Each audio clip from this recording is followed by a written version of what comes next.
Ladies and gentlemen, the story you are about to hear is true. The names have been changed to protect the innocent. Dragnet, brought to you by Chesterfield. For the taste you want, the mildness you want, a really refreshing smoke. Buy America's most popular two-way cigarette, Chesterfield. They satisfy millions.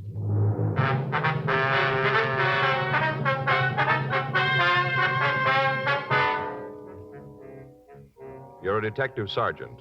You're assigned a robbery detail. You get a call that a woman has been badly beaten. She can't describe her assailant. He's still at large. Your job, find him. For the taste you want, the mildness you want, for a really refreshing smoke every time, you should change to Chesterfield. On every count, they satisfy millions. They'll satisfy you. Chesterfield is the cigarette proved highest in quality, low in nicotine.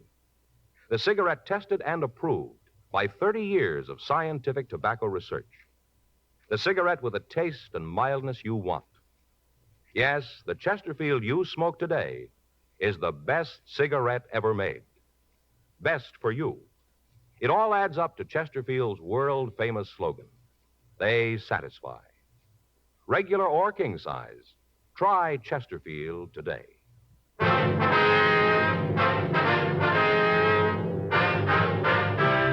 Dragnet, the documented drama of an actual crime. For the next 30 minutes, in cooperation with the Los Angeles Police Department, you will travel step by step on the side of the law through an actual case transcribed from official police files.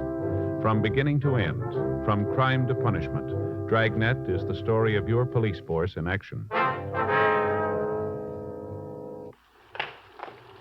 It was Monday, January 14th. It was raining in Los Angeles. We were working the night watch out of robbery detail. My partner's Frank Smith. The boss is Chief of Detectives Thad Brown. My name's Friday. We were on our way out from the office, and it was 11:47 p.m. when we got to 7982 Oakwood Avenue. Front door. Who is it? Police officers. We'd like to see Miss Griffin. How do I know? Beg your pardon? How do I know you're cops? Here's our identification. Hand it here. Pardon? Pass it through the door. I want to see it good. All right, here you are. Yeah. What do you think?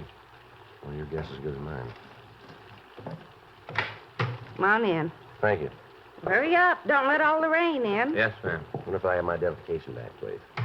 Take your coats off right here. I don't want you tracking water through the house. All right, could I have that identification card, If you don't please? mind my being so careful about what's happened here. Got to take all precautions, you know. Yes, ma'am. Come on into the sitting room. I'll take that card. Thank Which you. one of you is Sergeant Friday? I am. You're the one who called. That's right. Who's he? This is my partner, Frank Smith. Uh-huh. Well, sit down. Here's your card. Thank you. Get you anything? Cup of coffee? Maybe some hot cocoa? No, thank you.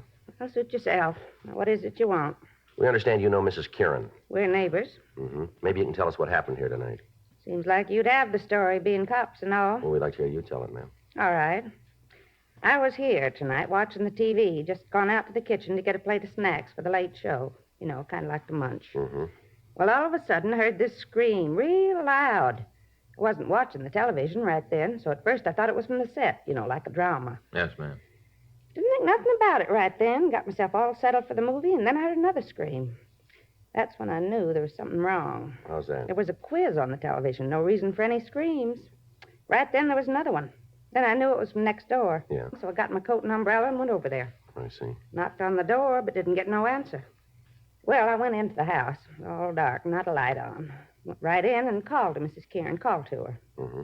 Didn't answer, but I could kind of hear something off to the back of the place. Uh-huh. Sounded like somebody crying, kind of like a whimper, soft. Yeah. It came from the back of the house in the bedroom. You didn't see anybody else in the house when you went in, did you? If I had, I'd have told you before this. Go ahead, please. I got to the bedroom and opened the door. Couldn't see anything at first. Uh-huh. Then I was about to go on in, and this man jumped out at me. He was in the bedroom, was he? Yeah, must have been hiding in the dark and heard me coming, and he got back so I wouldn't see him. Then when I opened the door, he jumped right out, almost scared me to death.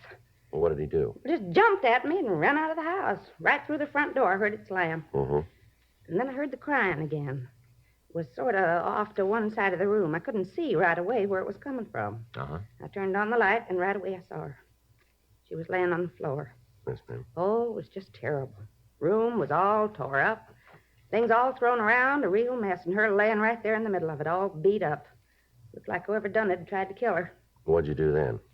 Called the police. Dialed O, told the operator to send a policeman. It wasn't long before they was here. It seemed like there was 100 of them all over the place.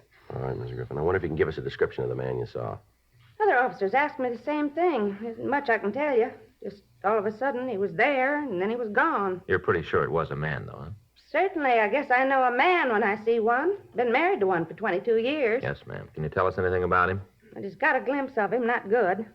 I can't tell you anything about how he looked. He was standing in the dark when I come in. Next thing I knew, he jumped past me and went out the front door. Yes, ma'am. Would you know him again if you saw him? I don't think so. Just a glimpse, that's all. Mm-hmm. Should like to help, but there isn't much more I can tell you. All right, ma'am. How is Mrs. Karen? She gonna be okay? Well, she'll be in the hospital for a few days, but she's going to be all right. Isn't she able to tell you something about the man who did this? No, ma'am.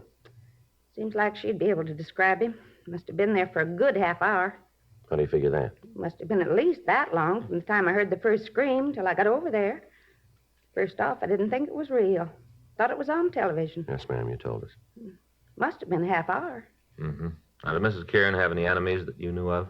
Well, there's some people who didn't like her. A couple right here in the neighborhood, but none of them that would do a thing like this. How'd she and her husband seem to get along? Well, you mean, did they have any fights? Yes, that's right. All the time. Seemed like they was always battling about something. Would you know what caused the arguments? Oh, mostly about her and other men. He thought she was running around on him. He used to fight about it. A couple of times he said if she didn't stop, he's going to kill her.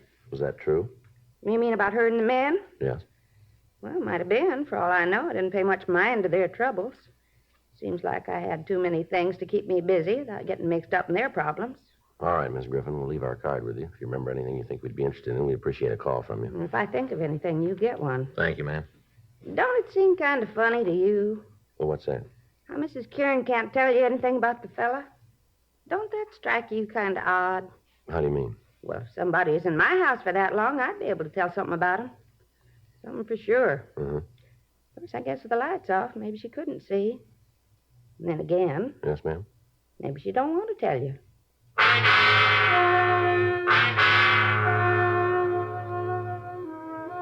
Frank and I drove back to the office and put in a call to Georgia Street Receiving Hospital. We talked to Dr. Sebastian and found that the victim had recovered to the point where she could be moved to her own hospital. We also talked with the officers who were with her. They told us that the woman hadn't given them any new information and that they still hadn't been able to contact her husband. While I checked the crime lab, Frank went down the hall and ran the names Irene and Tom Kieran through R&I. 2:14 a.m. We met back in the squad room. How'd it go in the crime lab? Oh, I got it all here. You want to take a look? Yeah. Beginning to look like we got a good case against the husband. Yeah? Here. Here's a picture of the room. The woman was found about here. See? Mm-hmm. You can see the way the stuff's scattered all around the place, all through here. Yeah. It looks like robbery. Huh? Well, he wanted it to look that way, maybe. What do you mean? Well, in the dresser drawer here, the boys from the crime lab found $120 in cash. All the thief had to do was open the drawer, and he'd have seen it, too. Oh. Well, how about the entrance? That's something else that doesn't seem to gel. They checked all the windows and doors. There's no sign of any breaking. She must have opened the door for the thief. Well, that means it was somebody Mrs. Kieran knew, huh? Yeah, it kind of looks that way. Anything else we can use? Well, take a look here. Here's a picture of a footprint Lee Jones found in the earth beside the path. The way it looks, the thief left the path when he ran from the house and stepped in the soft dirt. Do us any good? No, not much. The ground was wet. Must have been a good impression, but the rain broke down the walls. It's not much good to us now. That's it, huh? Yeah? Leighton Prince didn't come up with anything. How'd you do? Well, nothing on the woman. Husband's got an arrest record. Yeah. Got it right here. Mrs. Kieran had him pinched 18 months ago on a beating charge. Refused to prosecute. Same thing a year ago.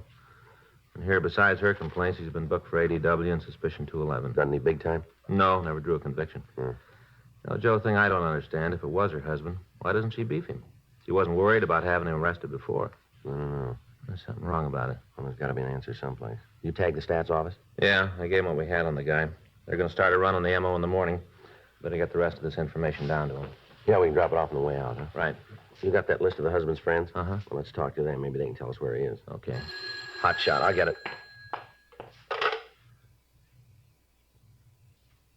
What is it? Stats office are going to have to wait, I guess. Huh? 1824 Studio Court. Well, that's a couple of blocks from Kieran's. What's the call? Woman slugged.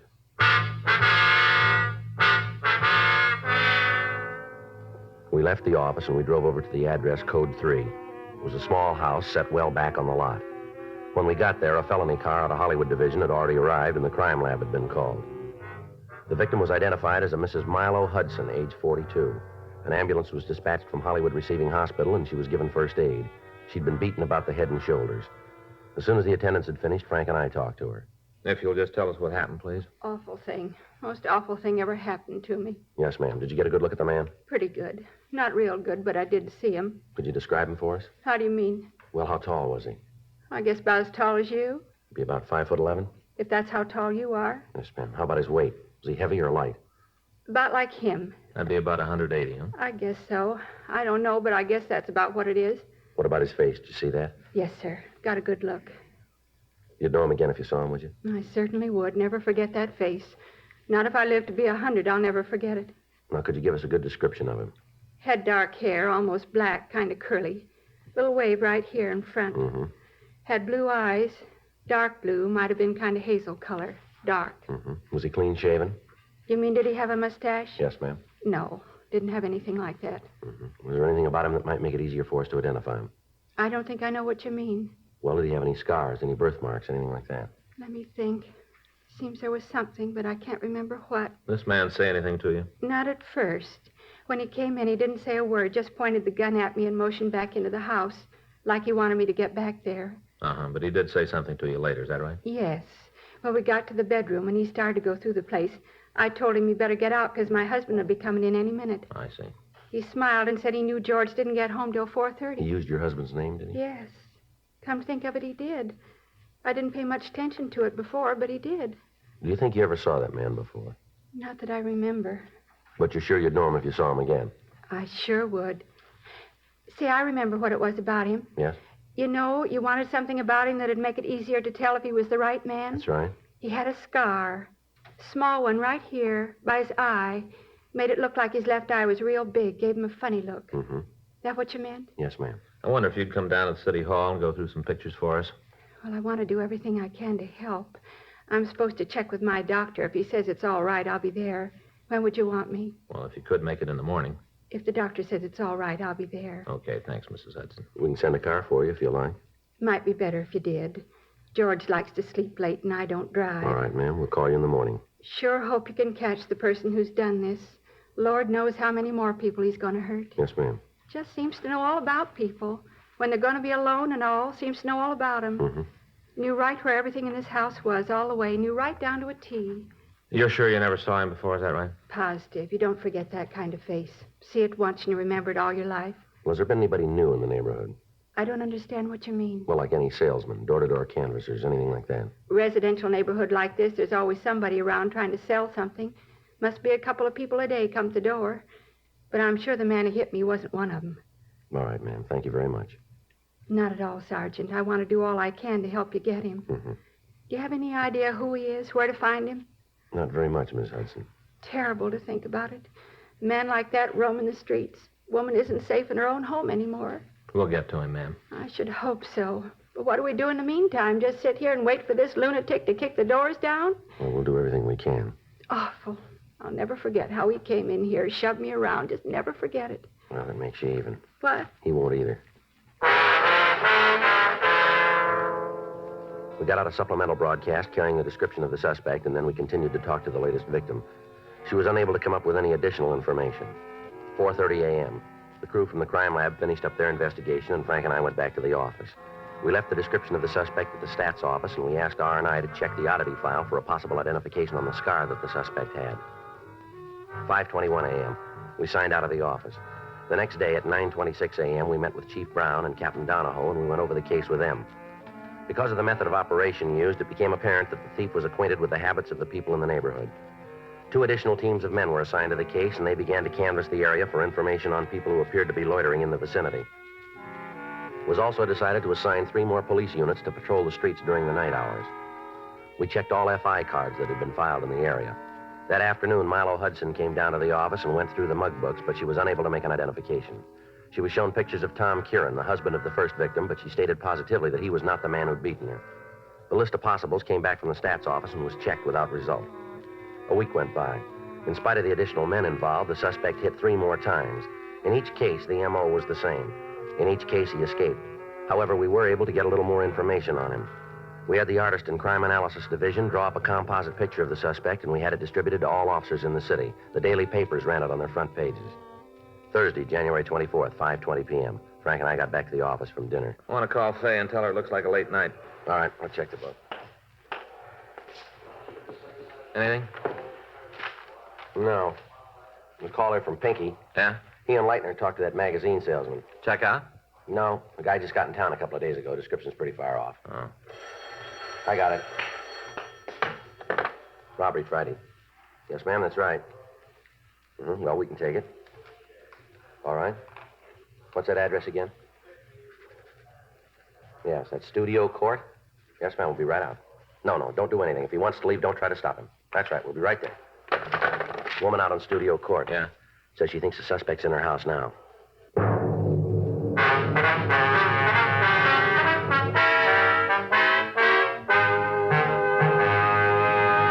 You are listening to Dragnet, the authentic story of your police force in action. Meet the Tom Harmons. You know Tom as Michigan's All-American football star, now a top sports announcer. Mrs. Harmon is the motion picture and television star Elise Knox. They're typical of people everywhere who are saying, Chesterfields for me. I like regular-sized Chesterfields. Have for years. They're best for me, at least I think so, because of that Chesterfield quality. That's the way I feel about them, too. I've always smoked Chesterfields. Now I go for the king size. Guess I like a longer smoke. No king-size cigarette satisfies like king-size Chesterfield. For the taste you want, the mildness you want, a really refreshing smoke every time, change to Chesterfield. Regular or king-size, America's most popular two-way cigarette.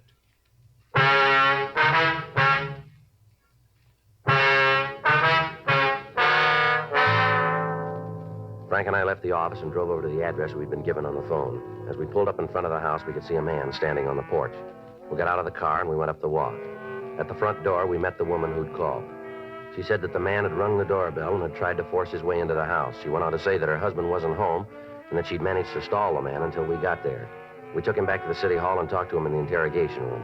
He identified himself as Victor Nadell. Frank went down the hall to run him through records and identification. A lot of trouble you guys are causing me. No reason for all this. What were you doing at that house? Trying to earn a living. You have to force your way in to do that? Ah, that old broad's off her rocker. I didn't try to get into the place. She says you did. She's flipped. What do you do for a living? I work, you know another way? What kind of work? Salesman. What do you sell? Right now I'm selling lots. Real estate? Yeah. Where? Tracked out in the desert. Who do you work for? I don't think I'm going to tell you that. You're not going to get them in no trouble. We're going to find out anyway. Now, why don't you save yourself a lot of grief and tell us? You get paid, you dig it out. You ever been arrested? A couple of times. Where? Oklahoma. What for? Call it hijacking. Robbery? Same thing. You ever do any time? No, they couldn't nail it down. Where do you live? Got a room down on East 5th, room and privileges. Who do you work for? That's your job. How long you been in town? A couple of months. You been working for this real estate company since you got here? Yeah, I got the job a couple of days after I got off the train. How'd you get it? Answered an ad. You ever see that woman out on Studio Court before? No. You don't know her. I told you. She'd have no reason to tie a bad beef on you, would she? She's doing it, ain't she? It's kind of silly without any reason in it. Well, she's a woman. That's all they need. All right, empty your pockets out on the table here. Why? Come on. We're not playing games here. Empty your pockets. What's this all about? What are you guys trying to prove with all this strong We're arm trying to stuff? find out why you wanted to break into that house. I told you I didn't break into the house. That old harpy's out of her mind to tell you a thing like that. I don't know why, but she's got it in for me. Wants to see me get into trouble. You said you didn't know her. That's right. You never saw her before. That's what I said. And why'd she build a thing like this? I told you I don't know it's a lie. I walked up to the door and asked if I could talk to her. Just try to talk to her. Right away she starts yelling at me to get away, get off the property. Why didn't you leave then? I wanted to make a sale. You must have figured she wasn't interested. I needed to make a sale. I haven't been doing too good. I had to make a sale or I'd have lost my job. That's the reason to act like a tough guy, isn't it? All I did was try to talk to her, talk her into buying Well, a you got lot. a funny way of doing it. I thought maybe she was going to call the police, make a complaint. If she'd have done that, I'd have lost my job, sure. And that's all there is to it. I'm telling you the truth. You got to believe me. You been working in the neighborhood before? No, it's the first time. I've been kind of sick the last week. This is the first time out for me. First time I've been around here. Where'd you work before? Westlake area? You ever have any trouble there? No, none. Why'd you make the switch then? Just thought I'd try a new territory, see if I could make up for the week I lost. You got anybody who'll back up this story for you? People at my rooming house, they'll tell you. They'll say I was there all week, some kind of flu. They'll tell you. Joe, Yeah. see you a minute. Yeah. You want me to wait here? That's right. Just sit there. What do you got? Well, looks like we nailed the wrong guy. What do you figure? Call just came in. Radio car picked up a fella out on Rosewood Avenue. Yeah. Caught him in a house trying to beat a woman to death. How about the description? Matches the suspect right down the line.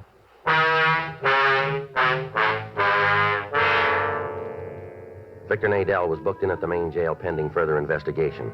We were unable to connect him with any robbery, but Perry Thomas of the city attorney's office issued a complaint charging violation of Section 415 of the Penal Code. At 7:46 p.m., the suspect we'd gotten a call about arrived at the city hall. He was fingerprinted and checked through R&I. We found that he'd served a year and a day in New York State for breaking and entering. He'd served a sentence in the state of Washington on similar charges. Physically, he matched the description we'd gotten from the victims. While Pinky Mead and Dee Leitner contacted the women and asked them to come down to the office, Frank and I questioned the suspect. Rudolph Marnell, is that your true name? Yes, sir. Where do you live? My home's out in Hollywood. It's a big place. Narrow it down, will you?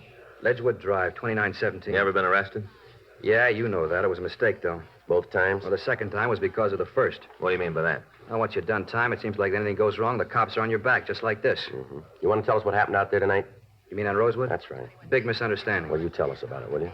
I wanted to use her phone. I don't know. I guess she got scared about something. All I wanted to do was make a call. How'd you ask her? Regular way. Told her I was in trouble. Asked if I could phone. Next thing I know, she's screaming up a storm. There's cops all around me. According to this report, you didn't stop when you were told. Is that right? I guess so. Well, is it or isn't it? Yeah. Why'd you run? Well, I didn't know what was going on. I got a record. I had enough to do with cops to last me the rest of my life. As soon as I heard the sirens, I took off. I guess I didn't hear that cop tell me to stop. Yeah. Kind of hard to believe. Well, you believe the woman who says I tried to slug her. You believe her, but you don't believe me. You see, that's what I meant. What's that? Well, as soon as you fall once, there's a dozen cops right behind you all the time waiting to stomp on you. You ever figure that you helped build it that way? Well, it reads good, but you ain't got nobody on your tail. All right. Now tell us again about tonight. I told the cops who picked me up. I told the cop who fingerprinted me. I already told you once. Now, how many times you want to hear it? Until we get it the right way. Well, how you going to know? We'll find it. Come on. Go down to the interrogation room. Go ahead. Down this way.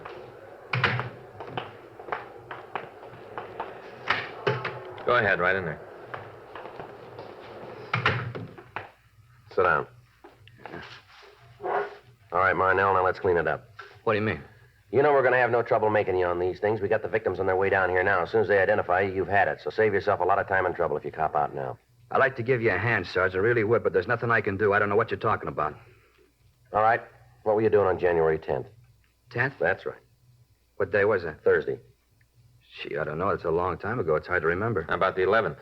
Same. I don't remember. 14th? Yeah, I can tell you about that. All right, go ahead. I got through work and went home, met the wife, we had dinner, took in a show. You can prove that? Well, sure. Ask my wife. She'll tell you. All right. How about Wednesday the 16th? Blank. You don't remember what you were doing on the 16th of January, huh? No, is it important? It's going to be for you. How about the 17th? That'd be Thursday? That's right. I stayed home and watched the wrestling on television. You can prove that, can you? Sure. Had some people in to watch the matches. Give us their names, will you? Yeah. Who was wrestling that night? Well, you want them all or just the main? Well, how about the semi-windup? Now, let me think. Yeah, it was a tag team match between the McLean brothers and the South Twins. You're sure? I'm positive. How about the 19th? What'd you do then? 19th. That would be, Saturday. Well, I'm off Saturday. I don't remember too good. Probably came home, sat around the house, drank beer, and loafed. Mm-hmm. That was Saturday the 19th. Yeah, the 19th. How about Monday the 21st? I bowled that night. Where? Lane's out on Sunset. Bowl there all the time? Yeah. You bowl every Monday night? No, not every week. Usually it's on Tuesday. Why'd you change this week? Well, some of the guys couldn't make it Tuesday, so we changed the day. Mm-hmm. Anything special to you about January 14th, 17th, 21st? Now, what do you mean special? Well, your birthday, your anniversary, something like that? No. Just regular days. That's huh? right. Nothing to make them stand out. No. Then how come you can remember what you were doing on those days? You can't give us a story to fit January 10th, 11th, 16th, or 19th. I don't know. What are you guys trying to get me to say? What are you trying to get at? The truth. Well, I'm giving it to you. We can't see it. How come you remember those days? I don't know. I just do. It's kind of funny. I couldn't remember what I was doing last week. I'd have to sit down and think about it. You didn't even have to try to remember. You knew right away, didn't you? Like it was important for you to remember. You keep trying to build an alibi, don't you? Look, you asked me where I was. I told you. Let's have the names of the people you say you're with. You going to talk to them? That's right. Well, maybe they won't remember. I think they will. But what happens if they don't? Then you're in big trouble. You're holding a lot of it right now. Let's have the names. Sure, I haven't got nothing to worry about. I'll give them to you. Here's a pencil. Paper there. I don't know all the addresses. We'll look them up. You're going to have to talk to them, huh? Sure. What's the matter? You think they won't stand behind you? No, it's not that. And what is it? Well, just that they don't know I've done time. Maybe when they find out, they'll try to get me. You know, say they weren't with me. They might do that. Yeah, like that woman tonight. Yeah, just like that. People don't like you much, do they, Marnell? Seems like everybody's trying to get you in trouble. I want a lawyer. You want to check Frank, see if the victims are here? Yeah. Well, what's going to happen now? Well, we got some people we want to see you. Who are they? The women you beat up. No, you can't make me on those jobs. We think we can. Yeah, well, you just try. You take this thing into court, and they're going to throw it right out. That's the way you got it figured, is it? That's right.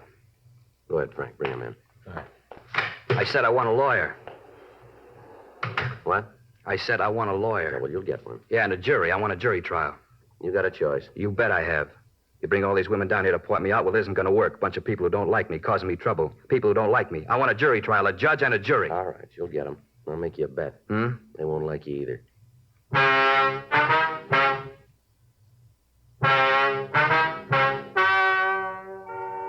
The story you have just heard is true. The names were changed to protect the innocent. On May 16th, trial was held in Department 98, Superior Court of the State of California, in and for the County of Los Angeles. In a moment, the results of that trial. Now, here is our star, Jack Webb. Thank you, George Fenneman. You know, the Chesterfield you smoked today is the best cigarette ever made, and best for you. Now, that's a fact. And to my way of thinking, it's the very reason for you to change to Chesterfield. Try 'em either way, regular or king size. If you try 'em, I think you'll say with all of us, Chesterfield's for me.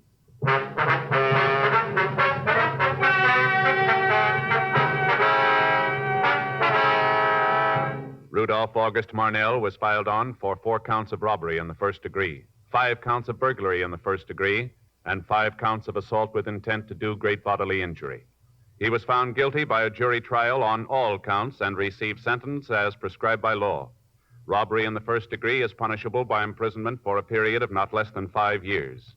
Burglary in the first degree is punishable by imprisonment for a period of not less than 5 years. Assault with intent to do great bodily harm is punishable by a term of from 1 to 20 years in the state penitentiary.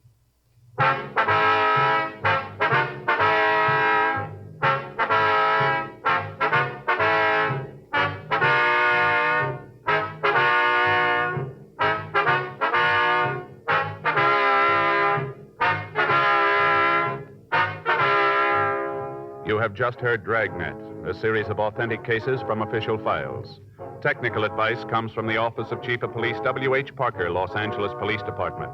Technical advisors, Captain Jack Donahoe, Sergeant Marty Wynn, Sergeant Vance Brasher. Heard tonight were Ben Alexander, Virginia Gregg, Helen Cleve.